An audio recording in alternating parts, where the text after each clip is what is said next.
ಸ್ನೇಹಿತರೆ, ನೀವು ಜೀವನದಲ್ಲಿ ಏನಾದ್ರು ಬದಲಾವಣೆ ತರಬೇಕು, ಏನಾದ್ರು ಸಾಧನೆ ಮಾಡಬೇಕು ಅಂದರೆ 21 ದಿನ, ಕೇವಲ 21 ದಿವಸ ನೀವು ಏನನ್ನ ಮಾಡಬೇಕು, ಏನನ್ನ ಮಾಡಬಾರ್ದು, ಎರಡು ಕಡೆಗೆ ಸಂಪೂರ್ಣ ಗಮನ ಕೊಡಿ. ಏನನ್ನ ಮಾಡಬೇಕು, ಏನನ್ನ ಮಾಡಬಾರ್ದು, ಎರಡು ಕಡೆಗೂ ಸಂಪೂರ್ಣ ಗಮನ ಕೊಟ್ಟರೆ ನೀವೆಲ್ಲ ಏನೆಲ್ಲ ಬದಲಾವಣೆ ತರಬೇಕು ಅಂದ್ಕೊಂಡಿದ್ರೆ ಅದು ಎಲ್ಲದೂ ಸಾಧ್ಯ ಆಗುತ್ತೆ. ದೈಹಿಕವಾಗಿ, ಮಾನಸಿಕವಾಗಿ, ಆಧ್ಯಾತ್ಮಿಕವಾಗಿ, ಆರ್ಥಿಕವಾಗಿ.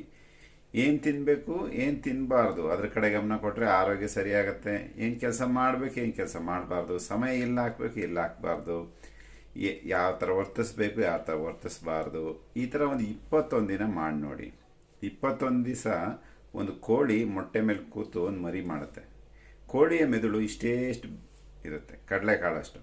ಆ ಒಂದು ಕೋಳಿನೇ 21 ದಿನ ಫೋಕಸ್ ಮಾಡೋಕ್ಕಾಗತ್ತೆ ಅಂದರೆ ನಾವು ಇಷ್ಟು ದಪ್ಪ ಬ್ರೈನ್ ಇಟ್ಕೊಂಡ್ರೆ ನಾವು 21 ದಿನ ಒಂದು ಕೆಲಸದಲ್ಲಿ, ಒಂದು ಐಡಿಯಾದ ಬಗ್ಗೆ ಯಾಕೆ ನಾವು ಗಮನ ಹರಿಸೋಕ್ಕಾಗಲ್ಲ? 21 ದಿನ ಏನು ಮಾಡಬೇಕು, ಏನು ಮಾಡಬಾರ್ದು ಸಂಪೂರ್ಣ ಗಮನ ಹರಿಸಿ ನೋಡಿ. ನಿಮ್ಮ ಜೀವನ ಅತ್ಯದ್ಭುತವಾಗಿ ದೈಹಿಕವಾಗಿ, ಮಾನಸಿಕವಾಗಿ, ಆರ್ಥಿಕವಾಗಿ, ಆಧ್ಯಾತ್ಮಿಕವಾಗಿ ಎಲ್ಲ ರೀತಿಯಲ್ಲೂ ಬದಲಾಗುತ್ತೆ. ಒಳ್ಳೆಯದಾಗಲಿ ಸ್ನೇಹಿತರೆ.